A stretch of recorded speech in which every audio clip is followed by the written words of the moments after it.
bien dans son job. On parle de la sécurité sociale qui a décidé de se mettre au vert et de lancer des programmes de formation très concrets. Vous vous souvenez, on avait reçu le ministre en charge, Stanislas Guerini, en charge de la fonction publique, qui avait déployé sur notre plateau toute cette opération pour aller et transformer les agents en agents verts. Et on en parle avec vous, Sébastien Barré. Bonjour, directeur délégué de Lucans. Un petit mot sur Lucans, parce qu'on connaît bien la Sécu, la CPM, tout le monde connaît. Lucans, un peu moins, c'est quoi? Alors Lucans, c'est l'Union des caisses nationales de sécurité sociale, donc c'est, comme vous l'avez dit, l'univers de la sécurité sociale que tout le monde connaît. On est tous couverts par la sécurité sociale sur le risque maladie, donc c'est les caisses primaires d'assurance maladie, mais la sécurité sociale, c'est aussi les CAF, c'est aussi les caisses de retraite qui sont un peu dans l'actualité en ce moment, et c'est aussi les URSSAF. Donc c'est 145 000 salariés qui sont au service de la protection sociale de chacun d'entre nous au quotidien. Alors, on connaît les formations, ça c'est traditionnel pour toute structure institutionnelle, publique ou privée, mais là, vous avez choisi de mettre l'accent sur des formations pour former aux bons gestes et à devenir plus sobre énergétiquement. C'était ça la philosophie de la formation? Oui, on est dans l'objectif que la sécurité sociale fasse une transition écologique, et dans le cadre de cette transition écologique qui est très large en termes d'action, mais on a mis le focus sur la sobriété énergétique depuis quelques mois. Et notamment, pour réussir cette transition vers plus de sobriété énergétique, il y a un point essentiel, c'est d'embarquer tout le monde, de sensibiliser l'ensemble des salariés. Donc 145 000, je l'ai dit, ça fait quand même un beau panel de personnes qu'on pourront faire basculer vers la sobriété énergétique. Tous ceux qui travaillent dans les institutions que vous avez citées. L'objectif, c'est ça, c'est d'arriver à 6 chiffres, donc 145 000 de personnes formées. Donc sur le fond, qu'est-ce qu'on apporte comme élément à nos salariés? Déjà, on revient un peu sur les enjeux climatiques, évidemment, qui sous-tendent cette question de la sobriété énergétique. On parle beaucoup d'énergie. Qu'est-ce que c'est l'énergie? C'est pas si évident que ça à définir. Comment ça se produit, ça s'achemine, ça se stocke, comment ça peut s'économiser. Donc de la culture générale sur notre énergie, elle vient d'où?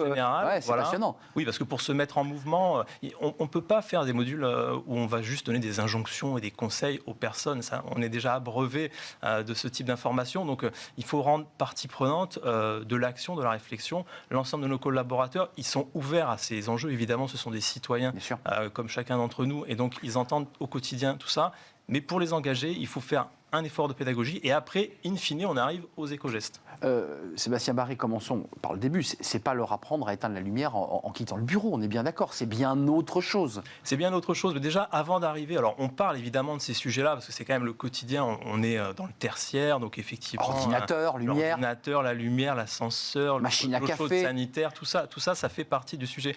Mais avant ça, déjà, quand on en est à parler de ça, ça veut dire qu'on est face à un salarié qui est déjà engagé. Mais donc, c'est pas forcément une évidence, même si on entend tous les jours ces sujets-là à l'antenne, dans ces conversations personnelles, il faut quand même ne pas zapper l'étape de la sensibilisation et dire pourquoi c'est important d'être sobre en énergie, de dire aussi quels peuvent être les freins, parce que nous, on est dans le tertiaire. On pourrait nous dire, attendez, par rapport à l'industrie, par rapport à l'agriculture, est-ce que c'est nous qui allons pouvoir contribuer à cette révolution verte? Oui, on peut avoir une action, y compris dans le tertiaire. C'est ce que j'allais vous demander. À la fois l'idée quand même que lorsqu'on est dans des institutions publiques, on se sent finalement très à distance, puis on dit après tout, c'est un peu nous qui payons avec nos impôts, parce qu'on a pu l'entendre. Et puis effectivement, c'est pas nous qui polluons le plus.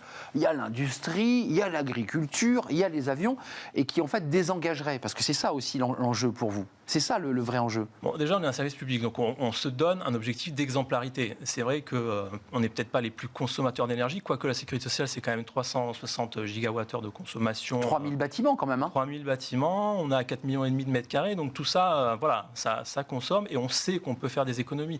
Et vous avez cité M. Guerini, effectivement, l'ensemble des services publics est engagé dans un effort important pour faire au minimum 10% d'économie d'énergie sur un an. Donc ça passe par la formation, ça passe par lever les freins, ça passe par dire que ça nous concerne aussi, services publics et salariés du service public, et ça passe effectivement par des éco-gestes aussi au quotidien. Ça passe aussi par des mesures d'organisation. Quand on est sur des périodes un peu creuses pendant les congés, on va se regrouper, ça nous permet de chauffer qu'une partie des bâtiments. On développe le télétravail, on a dépassé le cap des 100 000 télétravailleurs à la sécurité sociale, ce qui fait qu'en termes de déplacement et de consommation d'énergie, on arrive à réduire la consommation dans nos bâtiments. 10% de la consommation réduite, on est d'accord, sur l'ensemble des institutions que vous avez citées. Il n'y a pas que la Sécu, il n'y a pas que les antennes CPAM que vous visitez parfois, il y a tout, la CAF. 10%, ça correspond à quoi en volume financier? Parce qu'on n'arrive pas à se situer. Nous, en termes d'énergie, on dépense 62 millions chaque année au niveau de la sécurité sociale. Donc voilà, on voit qu'on est sur des enjeux de plusieurs millions. Et effectivement, comme on est un service public, on est extrêmement rigoureux dans la gestion. Donc on cherche à être sobre sur l'énergie, parce que l'énergie, c'est désormais un bien, on le sait tous, rare. Mais on cherche aussi à être des gestionnaires de l'argent public les plus sobres possibles aussi. Donc voilà. Juste quelques mots sur quand même la manière dont vous avez bâti cette formation, parce qu'elle est assez originale. Les 145 000 collaborateurs vont recevoir sur quoi? Leur ordinateur, leur smartphone. Ils vont avoir des petits pushs qui vont leur indiquer qu'ils doivent faire un jeu, une activité. Parce que c'est ça l'idée, c'est aussi d'accrocher les gens. C'est ça. Déjà, c'est une formation courte, parce que voilà, on sait que sur les modules d'e-learning, il faut être percutant et court. C'est sur chaque poste de travail des salariés. On a un Learning Management System, donc une plateforme qui envoie des contenus sur l'ensemble de nos salariés. Donc tous les salariés ont depuis quelques semaines ce module en libre accès. On est déjà, on approche des 1600 personnes qui se sont formées, donc on monte très vite, voilà. Mais on a encore beaucoup de chemin puisqu'on vise les 145 000. Oui, parce que là c'est un début. Les gens peuvent se former au rythme où ils le veulent. Ils peuvent tout faire d'un coup.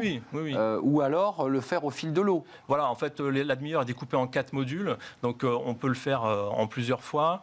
C'est interactif, parce qu'on ne peut pas faire une demi-heure d'information descendante. Il y a des interactions ludiques. Voilà, donc on est en ligne. On peut le faire de chez soi, de son bureau à tout moment, 24 heures sur 24. Donc voilà ce qu'on propose aux salariés de la Sécu. Un dernier mot, et je sais que c'est une question plus politique, peut-être qui dépasse même Lucans, mais c'est 10% économisés, 62 millions, on économise 10%, ça fait 6 millions d'euros. Servent-il à quoi? Parce que je reviens au bâtiment avant de nous quitter, la rénovation énergétique, c'est un vrai sujet. Certains bâtiments ont été construits dans les années 70. C'est ça aussi l'idée? Oui, vous avez raison. C'est plus large que la formation, les économies d'énergie. On a également des plans dans chaque branche de Sécu, la branche famille, maladie, retraite et recouvrement, des plans de rénovation des bâtiments où la question thermique, elle est clairement au cœur de ce qu'on cherche à faire et à améliorer. Et vous allez encore faire des économies si grâce à ces économies, vous réinvestissez dans la rénovation énergétique. Exactement, et on rénove pour une meilleure qualité thermique et on rénove aussi pour, je dirais, il y a aussi du flex office qui se fait, donc on économise des mètres carrés en utilisant les espaces différemment de ce qu'on faisait avant. On s'éloigne du bureau individuel, ce qui nous permet de gagner des mètres carrés sans dégrader les conditions de travail et, in fine, faire des économies d'énergie. Vous aussi, vous lancez notre débat, parce que ça sera le débat, le bureau de demain et le bureau d'aujourd'hui. Vous êtes déjà engagé à Lucans, avec tous les acteurs de Lucans, puisque c'est la fédération de la CAF, de la CPAM. Merci de nous avoir rendu visite, Sébastien Barré, directeur délégué de Lucans. Et cette campagne e-learning, pour rendre plus vert, plus vertueux l'ensemble des collaborateurs. Merci de nous avoir rendu visite. La suite de notre programme, vous la connaissez comme chaque semaine, c'est Smart et Réglo. Est-ce que vous avez entendu parler de la loi DADU?